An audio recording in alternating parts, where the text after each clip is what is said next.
Hi, welcome and thank you for joining us on our woodworking journey. Welcome back if you're not new. We continue with our shenanigans, and this week we're framing some canvas artwork.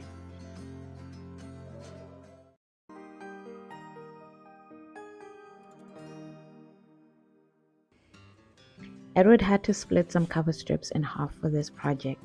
So grateful that he managed to do this without losing any fingers, and he was able to get a perfect cut.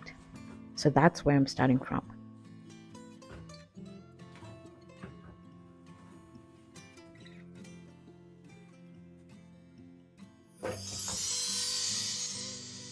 My artwork is 50 by 70 centimeters, so my frame has to be slightly smaller in order for me to be able to wrap the canvas around and staple it down. I decided to make the frame 46 by 66 centimeters because the strips are 2 centimeters wide. I decided to have two 66 centimeter pieces and two 42 centimeter pieces because the shorter pieces will sit inside the longer ones. I hope that's making sense. You know what doesn't make sense? I bought this miter scissors and I thought I'd be able to use it on these strips. I was very wrong. I switched to this tiny hand saw. It's meant for flush cutting, but I used it all the time for this type of thing. I made the cuts and moved on to assembly of the first frame.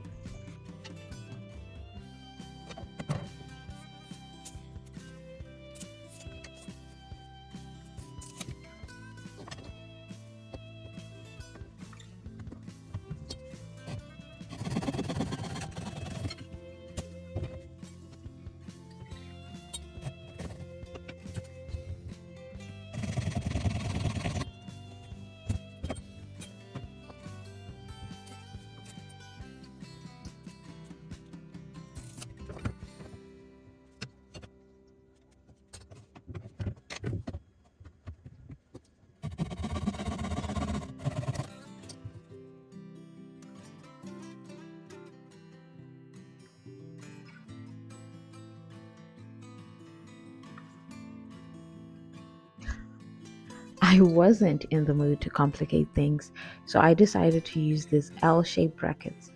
However, the screws that come with them are too long for the thickness I was working with.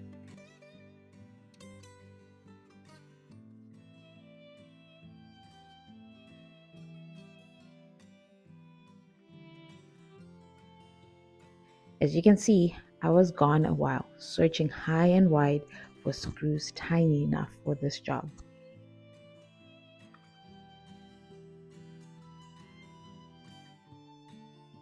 I found these screws left over from a flat pack unit we got a while ago. There were exactly 8 screws, which was the minimum number I needed. Talk about mana type of provision. I got exactly what I needed, and I couldn't afford to drop or lose a single one. I added glue and screwed the brackets on. I left the glue to dry a little bit, and when I came back, the frame was ready for me to staple on the artwork. I realized I never showed you what I was framing. I found this perfect artwork. My favorite color is blue, and I love fish. This makes me so happy. I recently got this nail gun. I don't know how to adjust how deep the nails or staples go in, but I'm enjoying the ease of using it. I pulled and stapled the artwork down, and this is the result. I could have left it like this and it would have been fine, but I saw this framing technique recently and I love how it elevates the artwork, so I'm trying it today. I went on to measure and cut out the pieces for the outer frame.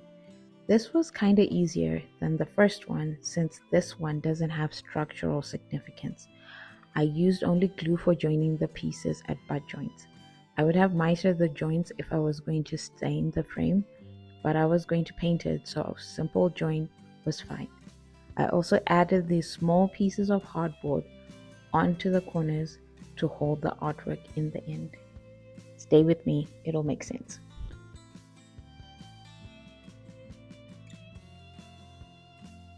I primed the frame and painted it with this perfect blue paint from Granny B.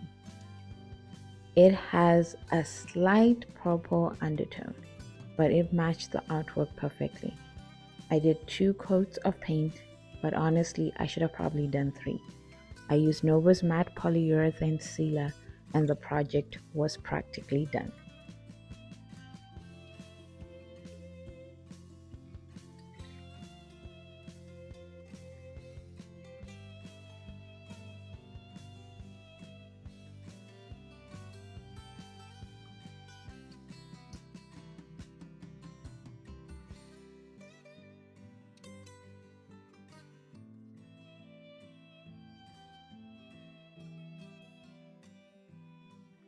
Clearly, I thought it was done because after I added these small pieces of double-sided tape to the corners, why did Edward say, "You know what would be funny? If you forgot to hit record as you put the artwork into the frame." I had in fact forgotten to hit record, and it wasn't funny at all. The artwork was in and held in place. Here's the framed artwork. I love that the frame matches the artwork. I love the artwork so much more in the frame, and I especially love that this was a one-day project.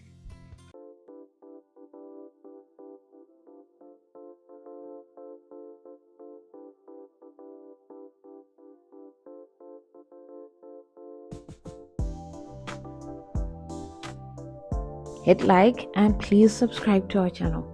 We create all sorts of woodworking projects, and every week you get to witness our progress.